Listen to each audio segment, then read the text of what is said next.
Hello, I put my Omnibus F4 Pro flight controller board running Arduplane on my Sumo yesterday, and we had some nice weather this evening, so I gave it a couple of test flights. I didn't record most of it because it was already fairly dark and my Mobius doesn't work very well at that time of day.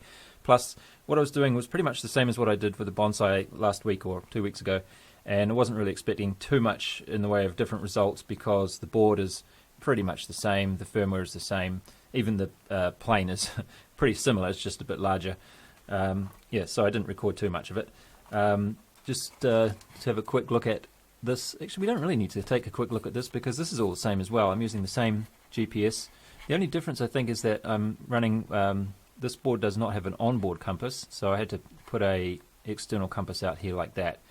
And I had the receiver over here, and this is the telemetry. I'm just trying one of these different antennas. It's sort of a, are they called a sander style antenna? It's just a rigid wire almost, and it works. I think it works slightly better than the one I had before, so I'll keep trying those in future.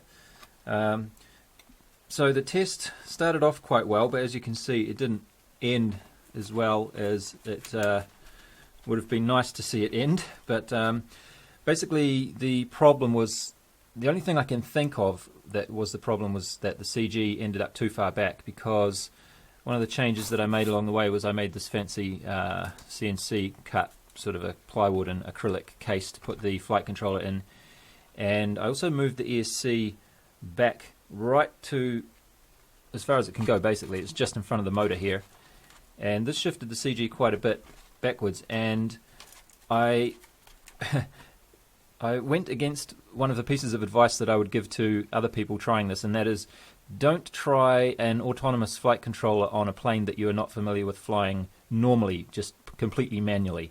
And you may say, well, don't you already have experience flying this Sumo? Yes, but it was quite a long time ago, and I just couldn't quite remember where the CG was supposed to be. I have these marks on here.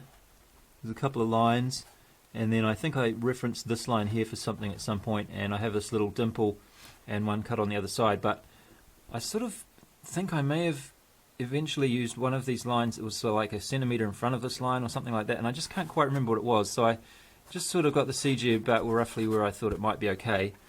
And I tried it at first with one of these 3S 1300 milliamp hour packs, and looking at the video now, the first launch, it did actually look a little bit tail heavy, but it didn't feel too bad, so I kept going with it.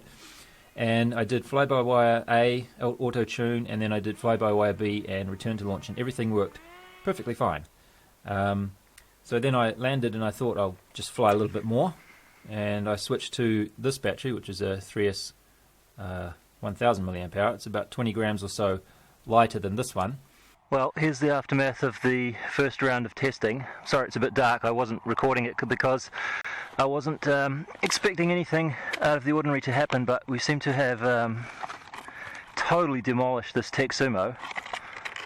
So the problem was, or the symptom at least, was that when I flipped into return to home, it just pile drived itself straight into the ground at full speed after doing quite a perfectly fine return to launch on the previous battery. So the only thing I can think that might have caused that was that the CG was a little far back, because I changed from using a 1300 milliamp hour battery to a 1000 milliamp hour battery, and I launched in manual mode and it was a little bit wobbly, and then I switched into fly-by-wire B and it held its altitude, but for some reason it cranked the throttle up to full.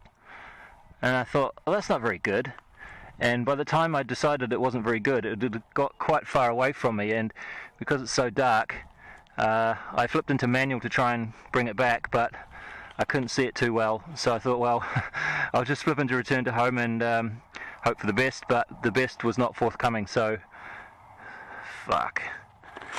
So this plane, I don't think this is really something I can be bothered repair. Oh. You know, there's EPP and Gorilla Glue do go very well together, don't they? You know, it might just be repairable. Those spars are going to be a bitch to get back in, eh? Elevon is completely missing. So yeah, I guess maybe the telemetry log will shed some light on that, but I'm thinking it's merely just a CG issue. But I was able to fly it in manual mode. It wasn't that easy, but I mean, I could do it fine. So I thought, well, the autopilot being able to sense its motion and react a lot quicker than I can should be okay, but I guess that's not the case, huh? Now, where's the rest of this plane?